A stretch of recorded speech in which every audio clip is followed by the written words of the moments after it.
Okay, welcome back. It's time for all those holiday parties. You know you're going to need some really easy party food. I have just the thing. And the best part, it's not expensive, but it looks and tastes like it's expensive.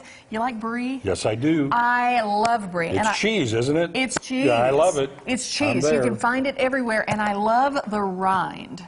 Okay, do you eat the rind with the brie, or do you cut around and just eat the cheese? I generally will eat whatever's handed to me when it comes to cheeses, brie and stuff like that. Okay, you're going to want the rind on the brie because I learned this from a friend of mine who's actually from Belgium. Okay. Grill it, okay? Take the whole thing, brush a little bit of olive oil on it, and stick it on a grill. I mean, take it outside and put it on the grill. It gets those yummy burn marks on it, and that makes the rind, see it sitting there? I love a grill pan, by the way. It's so good for anything that you want grill marks on. You know, you want a little bit of a burn taste to it, but you don't want it completely burned. Steak is good in one of those. It is very good in one of those. So I'm going to top it with some whole berry cranberry sauce, and all I did was take some of the cranberry sauce and I added a little bit of water to it to kind of thin it out just a little bit. And Tom, I couldn't help but notice you have some brandy. So why don't you just add a little shot of brandy to this and really make it festive? Just a little. There you go. Now we're talking. All right. Okay, so now the brie is just going to sit there, and we're going to let it brown up, and you can check it and see kind of how it's looking, but it's going to start melting, of course, at the same time.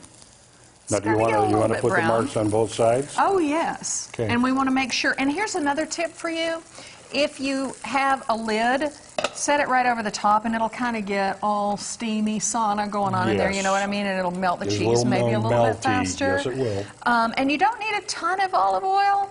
And you really don't need... you just brushed it on just a little bit. Yeah, you just don't want it to stick to the grill. Okay, I'm going to turn that over. Now, see how it's getting all melty? I mean, you could even use a little bit of butter, whatever you want to use. Butter will burn pretty quickly, but you want it to get all nice and melty in there. I'm going to let it steam for just a second. All right. But I like it to have big, big black grill marks on it.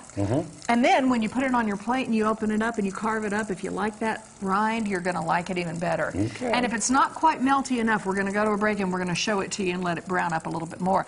This is all it takes, and between the crackers, the brie, and the cranberry sauce, the cost of this was like $6. Oh, all right. $6. So now, are you going to put the sauce over the brie, or you set it on the side, or how do you? I think it kind of makes a difference. See how it's getting? You can see right there the grill marks on it. It kind of depends on what people want to do. Not everybody wants a little bit of brandy, and not everybody wants cranberry on their brie. I'm going to let this keep browning and keep getting all melty. And then we'll be back, wrap things up, and show you the finished product. You're going to love it. It's good stuff. Yeah.